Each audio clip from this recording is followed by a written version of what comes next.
саламатсыздар ма? Бүгін біз әңгіме дүкен шығарылымын гендер тақырыбына арнағымыз келіп отыр.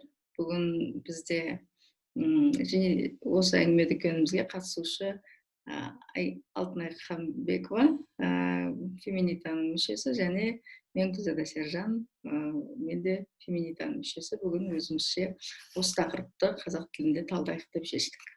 Ал Алтынай, өзіңді таныстырып өтсең, және бүгінгі тақырыпта не мәселені қозғайтынымызды толығырақ ашып көрсетсең. Барлықтарыңызға сәлем. Менің атым Алтынай. Мен феминита мүшесі болып келем, Гүлзада сияқты. Және де осы бүгінгі айдарымызда біз гендер деген нәрсе бізге жат па, әлде біздің мәдениетімізге жата ма, қаншалықты бізге керек емес екенін талқылап, Гүлзада екеуміз әңгіме дүкен құрамыз.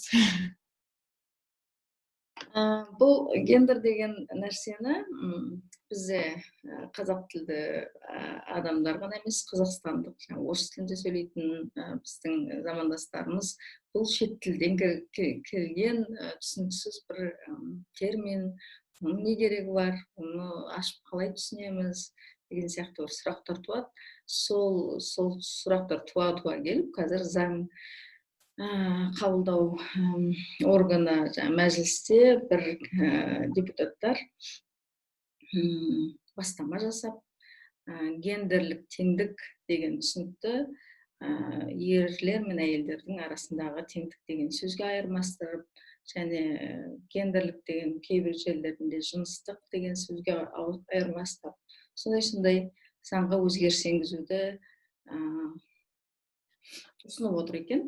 Оның бәрі осы қазіргі өтіп жатқан карантин кезінде өтуі де халықтың толық талқылауына түспеді, және тағы бір бізді мазалайтын нәрсе, бұл гендерлік теңдік деген сөз негізі жалпы тілімізге еніп, осы декларацияларды, әртүрлі әйел құқығына байланысты нәрселерді, гендерлік теңдік туралы бір құжаттарға Қазақстан қол қойып, ратификациялап, біраз жұмыстар жасалғаннан кейін, сол жетістіктеріміздің бәрін бір кішкентай жиналыспен, өздерінің бір жабық жиналысымен кесіп сызып тастауы әрине өте бізді қатты мазаландырады, қатты бізге батады. Енді осы дискурста біз гендерлік теңдік деген нәрсені бүйтіп тәтпіштеп түсіндірмей, ол жерде бір әділеттік туралы, әр адамның мемлекет тарапынан тең қабылдану туралы мәселе қозғалатын енді ғана бастай берген кезімізде осылай қарсы әрекеттер жасалынып жатыр. Бұдан біз енді басқа елдердің тәжірибесіне қарап, кейбір қозғалыстардан келіп түсетін осындай ықпал бар екенін біле отырып, алдарыңыздағы Алтынай өзі біраз зерттеу жұмысын жүргізді. Бұның түбірі қайдан шығатынын түсіндірсең. Жалпы осы гендер сөзіне шығатын осы оппозиция, қарсылыс негізі тек қана Қазақстанға тән ғана құбылыс емес. Бұл гендер сөзіне әрине осы өзі пайда болғаннан бері мүмкін сондай бір қарсы танытушылық болды десек те артық болмайтын шығар. Себебі негізі оған осы қайдан келген бір түсіну үшін алдымен оның осы сөздің, гендер сөздің этимологиясын, негізі түп мағынасын түсініп алсақ, маңызды болады деп ойлаймын. Сонда егер былай қарасақ, біз үйренгеніміз бойынша адам баласы ол және қыз деп бөлінеді деп,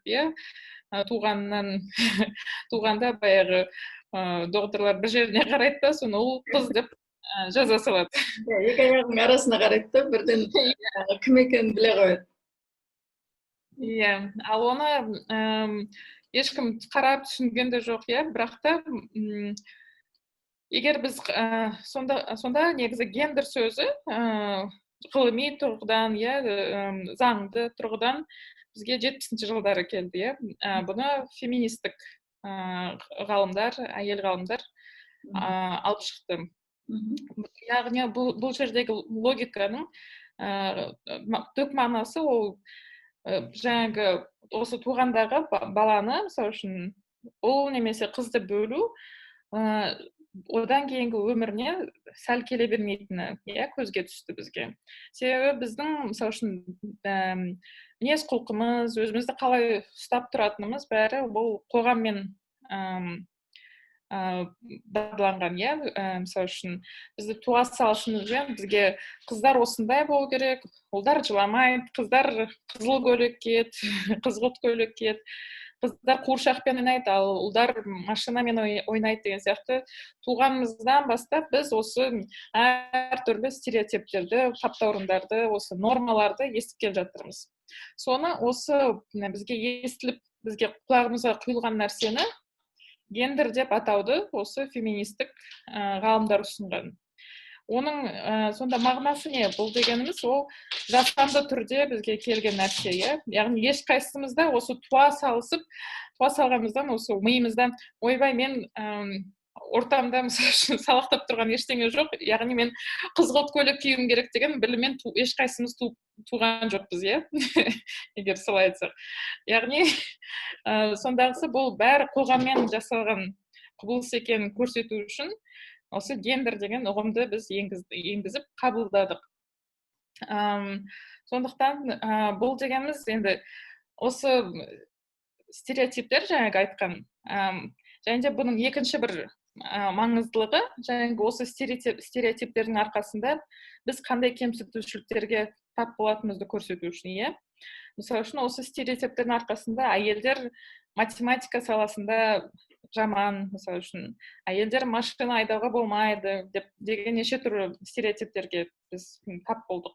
Тіпті Сауд Арабиясында осы 1-2 жыл бұрын ғана, иә, әйелдерге машина айдауға, көлік айдауға мүмкіншілік берілді. Қазақстанда қарасақ, әлі күнге дейін, иә, келісім берілмеген жұмыс тізімі бар, иә, рұқсат берілмеген әйелдерге. Сондағысы бұл дегеніміз не? Ол әйел тумасынан машина айдай алмайды, немесе пойыз айдай алмайды деген бір қабілетпен тумаған ғой ешқайсың, иә.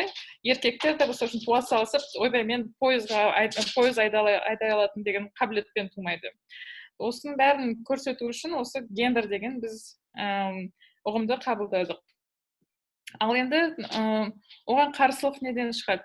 Оған қарсылық баяғы сол әйел мен еркекті осы берілген гендерлік рөлдердегі қоғамдағы орындарын сол қалпы сақтап қалу үшін ғана жасалған қарсылық. Яғни әйел баласы үйде отырып, бала тауып, тамақ пісіру сол әйелдің түп өзінің өмірлік мақсаты болу керек деген ұғымнан шыққан, ал еркек ақша тауып, мансабын бағындырып деген сияқты, иә. Содан осы статус-коды сақтап қалу үшін бүкіл әлемде қарсылық қозғалыстары пайда бола бастайды. Мысалы, бұл әрине Еуропадан таралған нәрсе. Және де 2000-ші жылдардан бастап аса қатты болып келе жатқан қозғалыс деп айтуға болады. Себебі бұл мәселенің бірі сол антигендерлік қозғалыс деп атаймыз бұл құбылысты. Оның мақсаты жаңағы айтып өткендей, әйел мен еркектің рөлдерін сақтап қалу, традиционный роли деп айтамыз, орыс тілінде, сол берілген түрінде сақтап қалу, және бұның ар жағындағы ойы неліктен осындай антигендерлік қозғалыстар осындай соншама кеңінен таралып кетті? Бұның себебі әрине де расизм және де неофашизм болып табылады.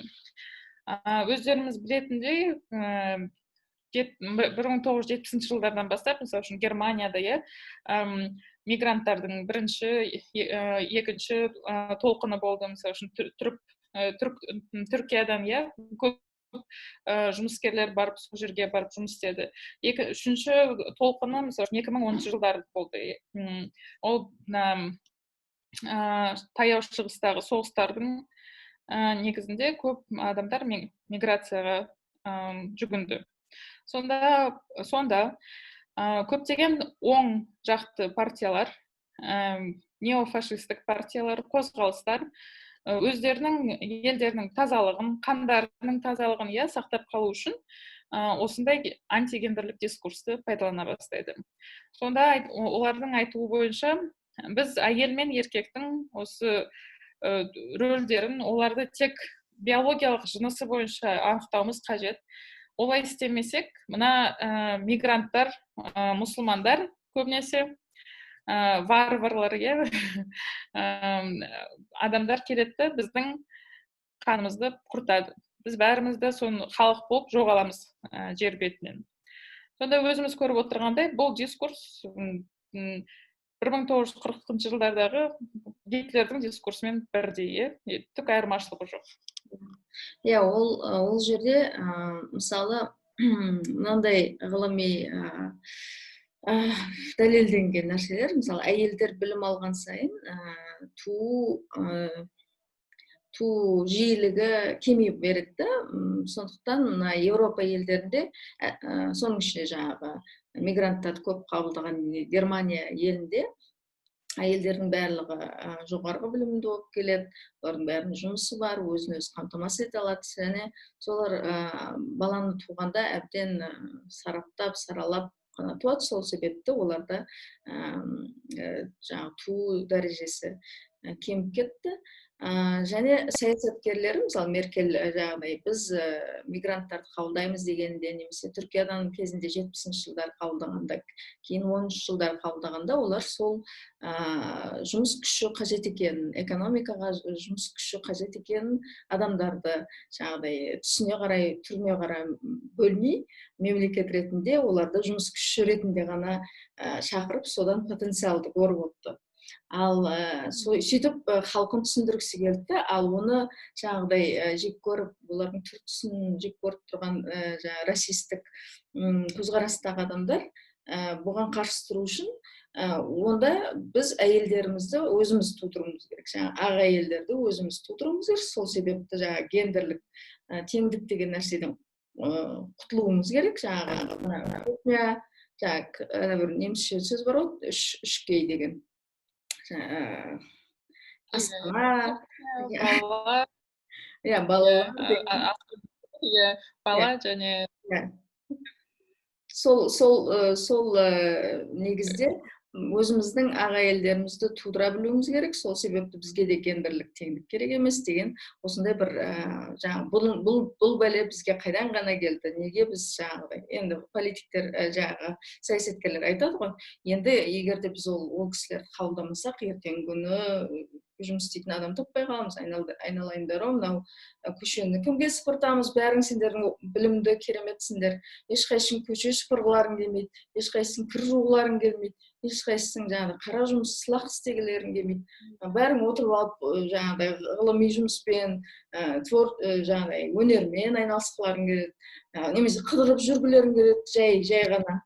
Өйткені мемлекеттердің соншалықты бай, соншалықты дәрежелердің жоғары, экономикалық дәрежелердің соншалықты жоғары, ешқайсың жаңағыдай қара жұмысты істегілерің келмейді. Сол себепті бізге сондай адамдар керек деп жаңа саясаткерлері олар шақырғанда, олардың ойы баяғы тарихи тұрғыда, баяғыда ол жаман жұмысты кім істейтін еді? Біздің үйдегі құлымыз жаңа әйел істейтін еді. Өйткені оның ешқандай жаңа сайлау құқығы жоқ еді, ол оқымайтын еді, ол кәдімгі үйіміздегі малайымыз еді. Бұл малайларға не беріп қойдық біз де, бәріміз тең болып кетіппіз енді келіп сонымыздан айырылып қалдық деп. Осындай нәрсе жатыр жаңағының артында. Иә, сен дәл айтасың негізі. Осы оң жақты партияны, Германиядағы альтернатива для Германии деген, Германияға альтернатива партиясының негізі партиялық программасын, бағдарламасын қарасақ, сондағы айтатыны баяғы әйелдер бала туып үйде отырулары қажет дейді. Сондағы біз мемлекет тарапынан, егер біз Бундестагтағы негізгі партия болсақ, әрине де әйелдерге ақшалай көмегімізді көрсетеміз, бірақ та бір ғана сұрайтынымыз үйде отырулары қажет және бала табулары қажет.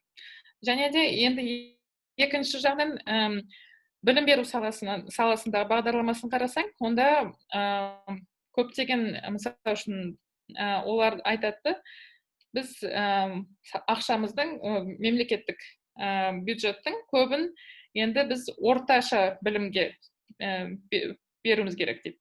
Яғни орташа білім дегеніміз не? Ол жаңағы слесарь, оларда сол Германияда vocational education деген, сол кәдімгі біз электрик, сантехник, слесарь, солардың несі.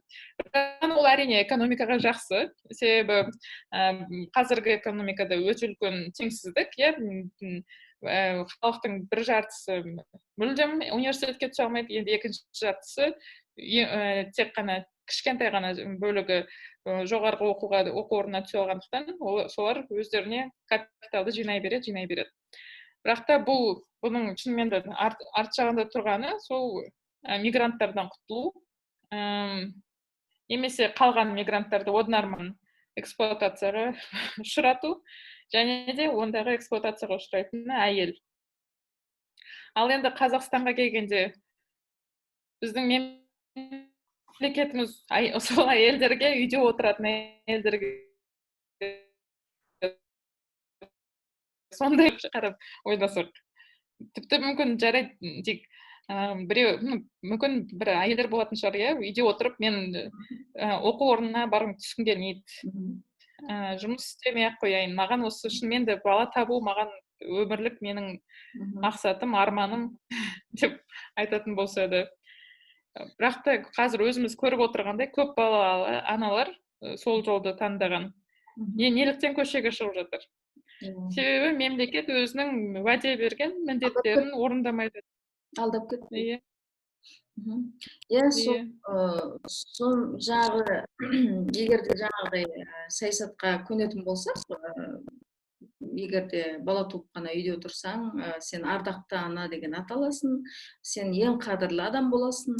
Осы қоғамның ішіндегі ең қадірлі адам ол ана деген сияқты түсінік болса, онда жылап жүрген әйелдерді көріп, ана депутаттар қазір сіз бетпақ қатынсыңыз дейді.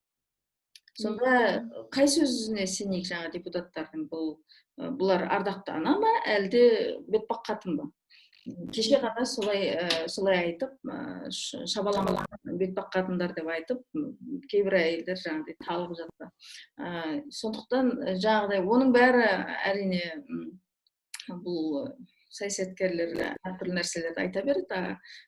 Түптеп келгенде кімнің құқығы тапталады, кім ұтылады, кім қор болады? Әрине қоғамда әлсіз адам, жаңағыдай дауысы шықпайтын адам, білімі жоқ адам, әрине солар дауысы жоқ адамдар. Мысалы, жаңа сен Сауд Арабиясының әйелдері кеше ғана машинаға айдауға құқық алды дейсің.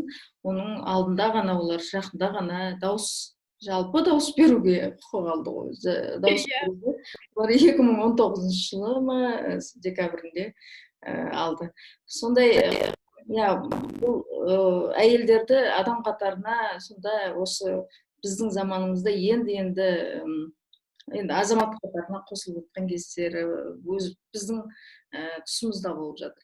Мен ғана жаңағы біздің экономикамызға әсері осылай халықаралық стандарттарды, халықаралық міндеттемелер, халықаралық ұсыныстардан қашып, өзімізше жаңағыдай радикалды неонационалдық жаңағы бір ұлтты қорғап қалаған сияқты бір жалған идеялардың соңынан еріп жасайтын нәрсенің бұл жаман жағы жаңағы мысалы кеше ғана ана әйелдің құқығы туралы бір 5 жігіт жиналып алып 5 ер кісі жиналып алып не жасады бір хабар. Соның ішінде біреуі былай дейді: егер де шатаспасам, ұлы мен қызы бар. Мен оларды барымды салып, тәрбиелеп, өсіріп, оқытып шығарамын дағы. Ол екеуі де ешқашан Қазақстанда тұрмайды.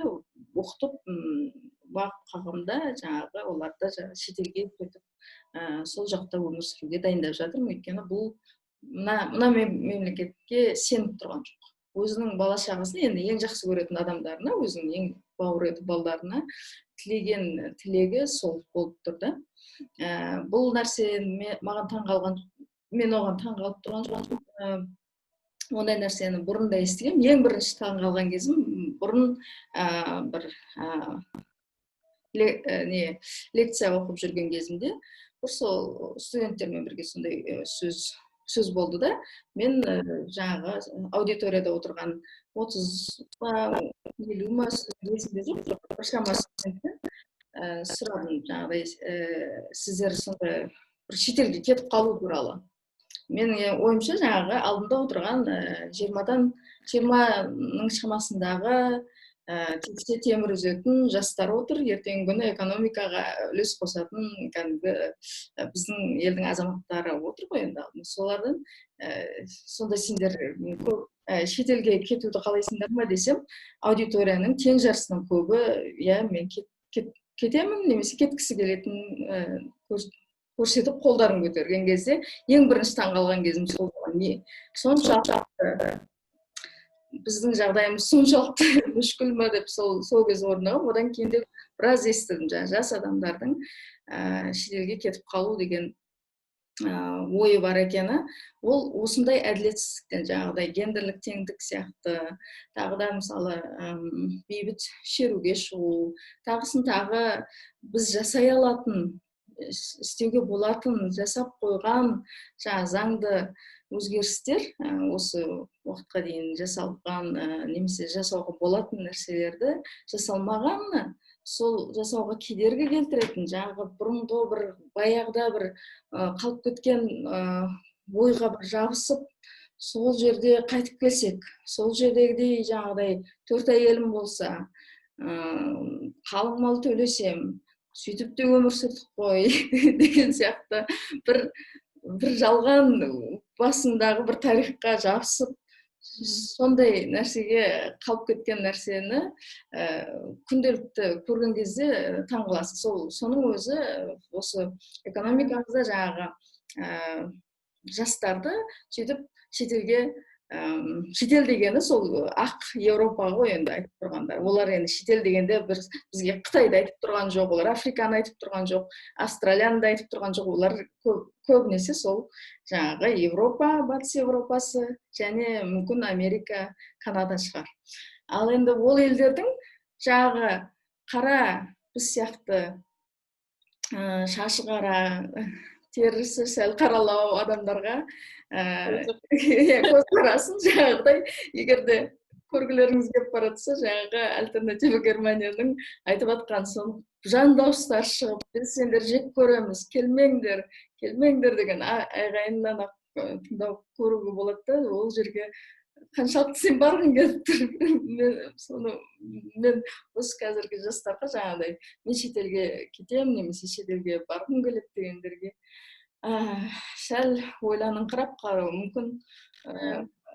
Ол жақтан іздемей, ол жақта да жаңағы осы жақтағы сияқты бір адамнан кем санайтын, бір адамды бір адамнан артық көретін, біреудің несі көбірек, жаңағы құқығы көбірек болу керек, біреудікі азырақ болу керек деп айтатын адамда ол жақтан да табылады. Сондықтан осы жерде тұрсаң да, ол жерде тұрсаң да, кетіп қалып жатсаң да, келіп жатсаң да, жаңағы гендерлік теңдік деген нәрсенің не екенін түсіне білу. терең түсіне білу, оның адамзаттың жетістігі екенін білуге шақырар едім. және де осы қосатыным, осы жастардың кетіп жатқаны, әсіресе соңғы бірнеше жылдың ішінде біз енді көріп жатқанымызда, біздің мемлекетімізде және де көрші Ресейден де көптеп кетіп жатыр. Аңсап армандап кетіп жатқандар сол батыс елдері. Әрине ол жерде ешкім оларды құшақ қарсы ала күтіп те отырған жоқ. Бірақ та осы жерде, мысалы үшін, тағы да айтайын дегенім, көбінесе біз осы гендер тақырыбын қозғасақ, құқық қорғаушылар ретінде, феминита ретінде осы гендер тақырыбын қозғасақ, бізге басқа құқық қорғаушылардың тарапынан ойбай, біз біріншіден саяси жүйемізді жөндейік, содан кейін барып гендерға көшеміз. Бұл дегеніміз біздің мемлекетіміздегі биліктегі отырғандардың кінәсі деп шығады, Бірақ та сол биліктегі отырғандардың билік жүйесінің, осы саяси жүйеміздің өзі қаншалықты патриархалды, қаншалықты осы жыныстық екі бинарлықта қалыптасқандықтан осындай халге жеткенін көбі түсіне бермейді. Мәселен, жаңағы осы жастардың кетіп жатқандары неліктен, осы жаңағы бинарлық, осы жыныстық екілік, жаңағы не еркек, не әйел ғана мүмкін болатын жүйеде, жаңағы стереотиптердің аясында айтып кеткенде, еркектер әрқашан ақша тауып отбасыларын асырайтын адамдар болу керек. Әйелдер үйде отырады. Сондай, егер осылай қарасақ, бұл жүйе барлығымызға да тек өзінің кемшіліктерін әкеліп жатыр, Әйелдер де ешқандай мүмкіншіліктерге қол жеткізе алмай отыр. Еркектер, олардың қаншама міндеттері бар, бірақ та осы мемлекеттің тарапынан мүмкіншілік болмағандықтан, жасалмағандықтан, жан-жақты таралған коррупциядан, ешқандай болашақ болмағандықтан, бұл осы екі бинарлық жүйеде біз ешқандай ары қарай ілгері жүретін жолымыз жоқ. Сондықтан әрине де біз қарайтынымыз баяғы батыс. Ондағы, бірақ та әрине де бізде жаңағыдай айтып кеткендей, бізді ешкім күтіп те отырған жоқ ол жерде. Тіпті күтпегеннен бұрын, егер бір 20 жыл бұрын мүмкін біз көрінбей қалатындай мүмкіндігіміз болса, әлі қазіргі уақытта біз нағыз зымиян ретінде көрінеміз ғой оларға. Олардың экономикасын ұрлап, құлатып, құлдыратып жүрген тұлғалар болып көрінеміз. Олар жаңа альтернатива Германия жаңағы сондай өте радикалды оңшыл топтардың жаңағы үлкен демонстрациялар өтіп жатқанда, олар және олардың айтатын нелері, сендер бізге жаңағыдай зорлық зомбылық әкелесіңдер дейді, қара Сириядан қашып келіп жатқан адамдарға, сендер біздің әйелімізді зорлауға келе жатырсыңдар деген қорқыныш үрейлерін сондай сөздермен білдіреді. Ал негізі өздерінің жаңағыдай сол талай сол қашқын босқындардың орналастыратын үйлерін мыңдаған соларға шабуыл болып, олар өртеп жүрген кездері көптеп кездесіпті. Полицияда жаңағы мигранттарды қалап тұрмағандықтан оларды біразға дейін жаппай, қатты шектен шығып кеткенше жаппай ұстамай сөйтіп көмектескен кездері де болған екен. Сонда олар сендер бізге зорлық әкелесіңдер деп, өздері зорлық көрсетіп жатқандарын білмейді. Енді негізі олардың қорғаныс әдістері нағыз зорлықшыл. Жаңағыдай біздің әйелімізді зорлайсыңдар, біз қара бала туу мүмкін деген сияқты қатты қорқыныштар бар. Енді біз өзіміз Қазақстан туралы көбірек айтыңқырайық. Жаңағы мәжілісте қаратылып жатқан заңда олардың ол заңды қозғау себептері негізі ұшқыны шыққаны негізі біздің болжауымызша былай, біз осы феминита бар, және басқа да құқық қорғаушылар бар, бұрыннан қозғап келе жатқан осы теманы. Дискриминацияға қарсы заң қабылданса екен деген бізде бір тілек болды осы азаматтық қоғамнан. Ол жаңа біріккен ұлттар ұйымының әртүрлі комитеттерінде қолдау тауып, солар біздің ұсынысымыз арқылы антидискриминациялық заң қабылдау туралы біз былтыр жылдың аяғында және осы жылдың басында көптеген ұсыныстар Қазақстанға жасалынды. Ол жерде сіздер Қазақстан мемлекетін адамды түр-түсіне, жаңағыдай гендеріне, сексуалды бағытына, дін ұстанымына, этникалық түр-тұрпатына, тағы әртүрлі ерекшелігіне қарап кемсітпеуді қамтамасыз ету туралы бір заң қабылдаңыздар деген сияқты ұсыныс жасады. Оның алдында біз осы феминита бар, жаңа басқа құқық қорғау ұйымдары бар. Біздің біраз жаңа мемлекетке көмек ретінде жасаған дорожный жол карталарын жасадық. Жол карталарында жаңағы осындай дискриминацияға қарсы заңнамаларды басқа елдерде қандай жолмен қабылданып жатқанын, қандай түрлері бар екен, қай елдердің қабылдағанын, оны қабылдау үшін қандай шешімдер, қай министрліктер, қай мемлекеттік ұйымдар араласу керек екенін туралы біз жол картасын дайындадық. Сөйтіп барынша өзіміздің ұсынысымызды жасауға тырыстық. Сол жерде енді біз өзіміз феминита сексуалдық бағыт және гендерлік сәйкестік бойынша құқық қорғаушы ұйым болғандықтан біз соны баса көрсеттік. Ол жерде біз жаңағыдай мысалы дін ұстанымы бойынша кемсітілу туралы да нелер болды, құқық қорғаушылар болды, этникалық кемсітуге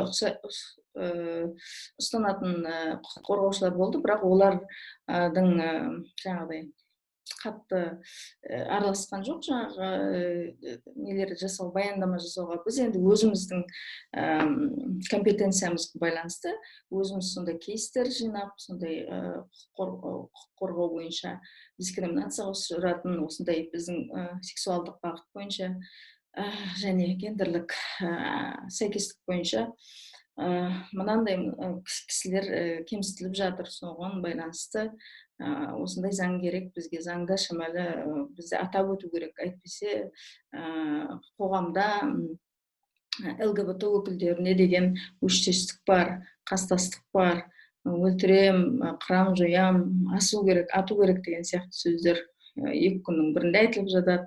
Оның үстіне ұрып соғылып жатады. Семьяның ішінде сондай бар екенін еш жасырамаймыз. Сол себепті жаңағы біраз ұсыныстар, біріккен ұлттар ұйымынан біраз ұсыныстар алғаннан кейін біздің Қазақстанның жаңағы біраз мемлекеттік орындары, жаңағы біраз шешім қабылдаушы органдары біз бұны жаңағы гендер және отбасы деген заңнаманы, соған қатысты заңнамаларды өзгерте отырып, соған жауап береміз дегендей сыңай танытты.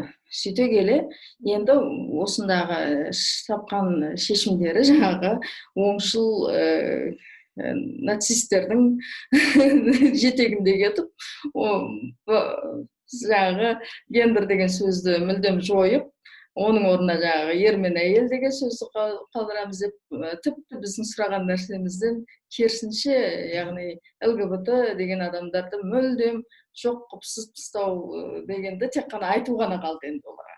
Тек қана сендер адам емессіңдер, сендер бәрі сендердің құқықтарын ешқашан біз қорғау туралы мойнымызға ешнәрсе алмаймыз мемлекет ретінде деген сияқты әрекеттер жасалып отыр.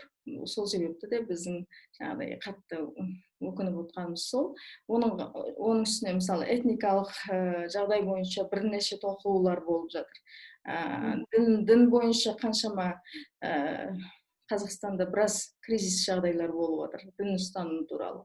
Сол туралы бір мәселені шешу үшін жаңағыдай мемлекет ретінде соны анықтап, осы мәселені қалай шешсек болады, адамдардың арасында әлеуметтік қақтығысты қалай азайтсақ болады деудің орнына одан сайын шиеленістіріп жіберіп отыр деп есептеймін. Осы соңғы мәжілістегі гендер сөзінен құтылу деген әрекет, соған апаратын әрекет.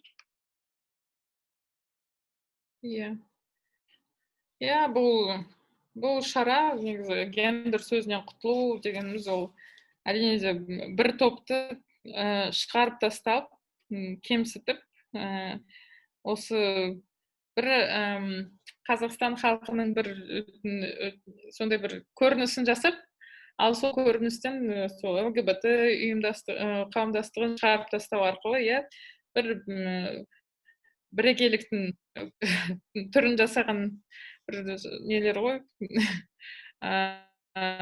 тырысып жатқандары. Әрине де, бірақ та біз мысалы үшін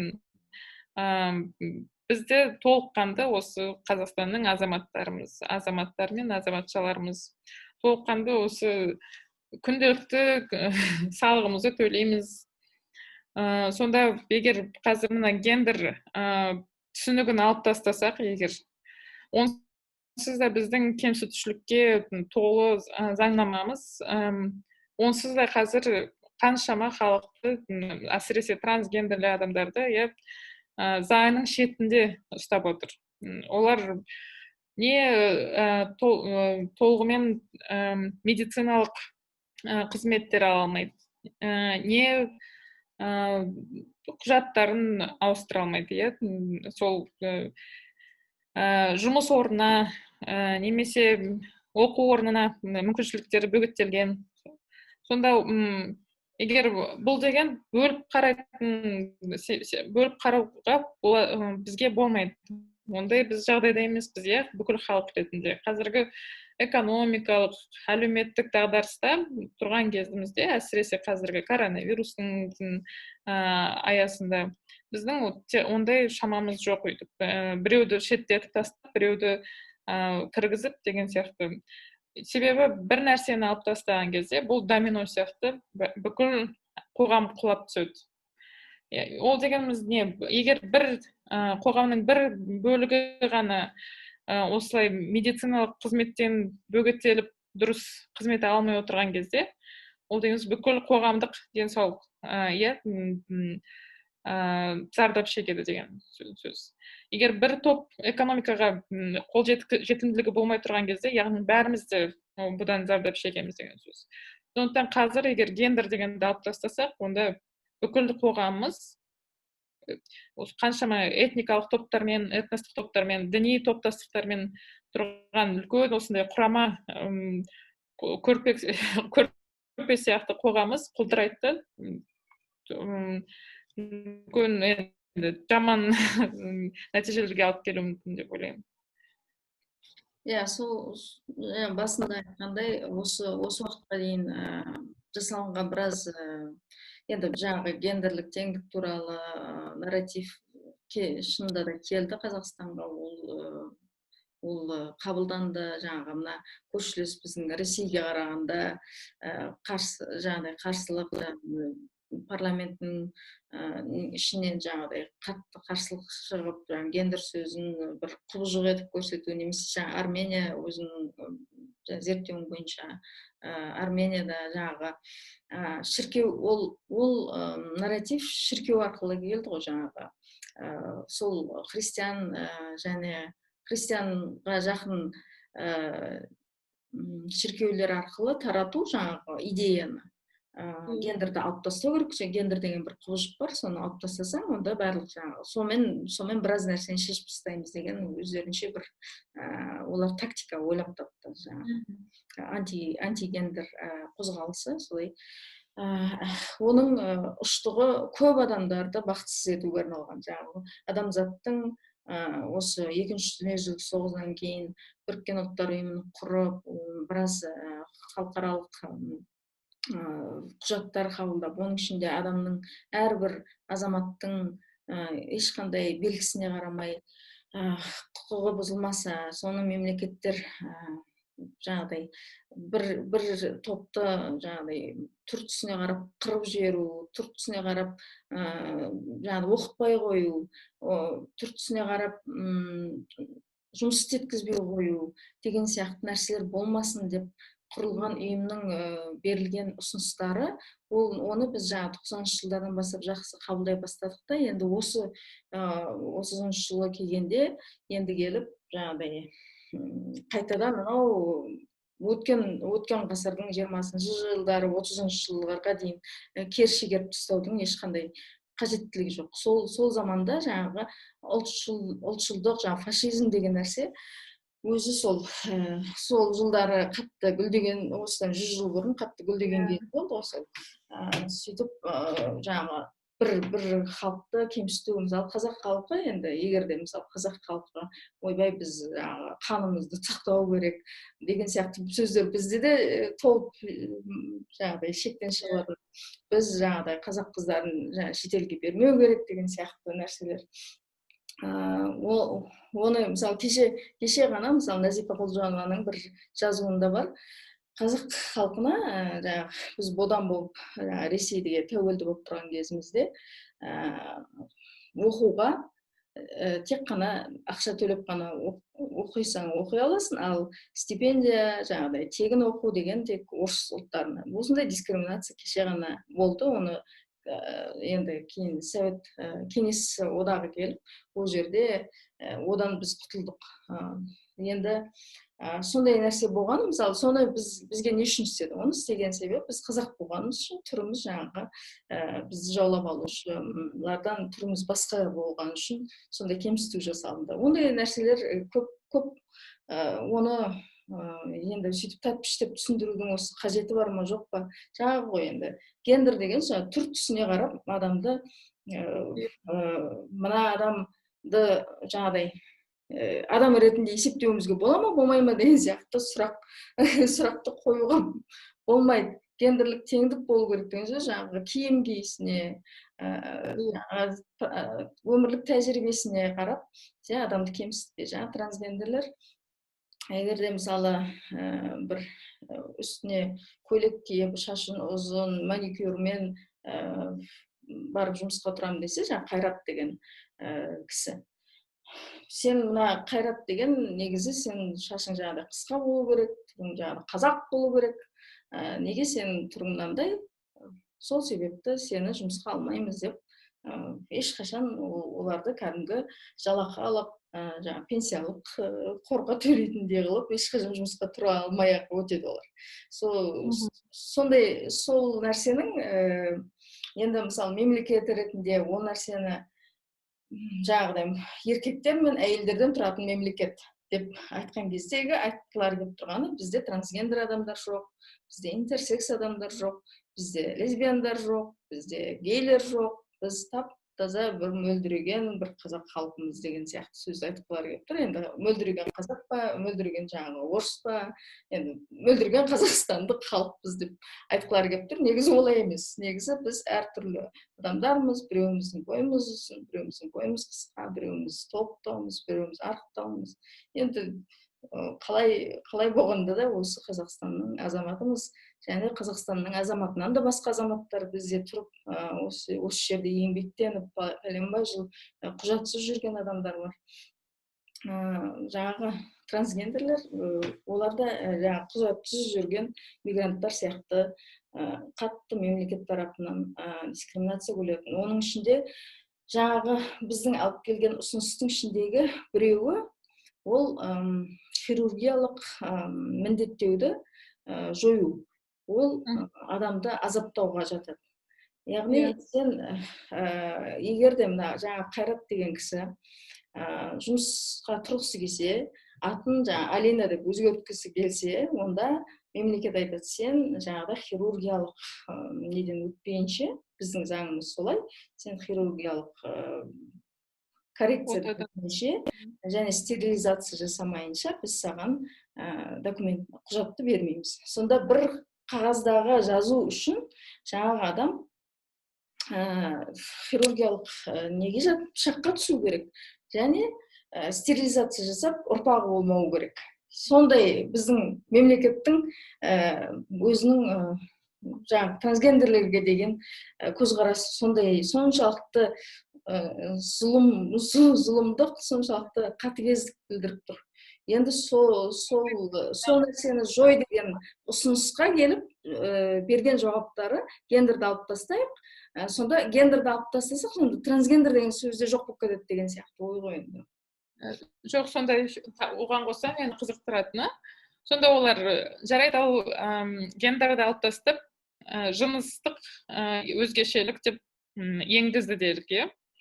Ал сол енді жынысты қалай олар анықтайды екен, ал әйел деген кім екен, оған қалай анықтама береді? Әйел деген ол етектері бар адам ба, әлде өзін өзі соны онда ше, егер ол тек қана мысалы үшін ұрпақ бере алатын адамды сөйтіп әйел деп айтатын болсақ, егер жатыры бар,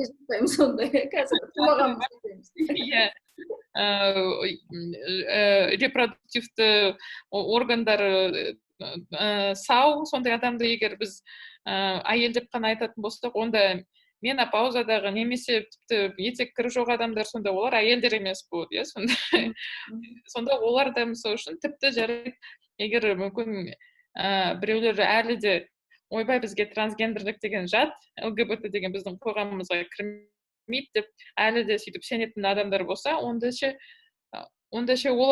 олардың өздерін қалай біз әйел немесе еркек деп ойлаймыз. Немесе мысалы үшін жыныстық мәселелер бар, еркектерді еркек деп айта аламыз ба, мысалы үшін толығымен. Егер бұл тек қана осы ұрпақты сақтап, отбасы құру үшін ғана жасаған институт болса, егер жыныстық өзгешелік деген, егер тек қана сол осы отбасының аясында ғана бір көзге көрінетін бір өтірік, бір жалған, бір теңдікті сақтау үшін ғана жасаған институт болса, онда оның мағынасы не, мүмкін ертең шынымен онда бір белгілі бір жасқа жетпей жатып, сен ол құқыққа ие емессің, белгілі бір жастан асқаннан кейін сен құқыққа ол ие емессің, белгілі бір дене өзгешеліктеріне тән болсаң, егер сен онда да оған ие емессің. Мысалы үшін онда ше, егер біз осы жыныстық өзгешелікті тек осы ұрпақ беру қабілетімен анықтасақ, онда мүгедектігі бар адамдар, қаншама, олар да түсіп қалады бұл гендерлік теңдіктен. Бұл деген қоғамның барлық салаларына тиіп тұрған мәселе.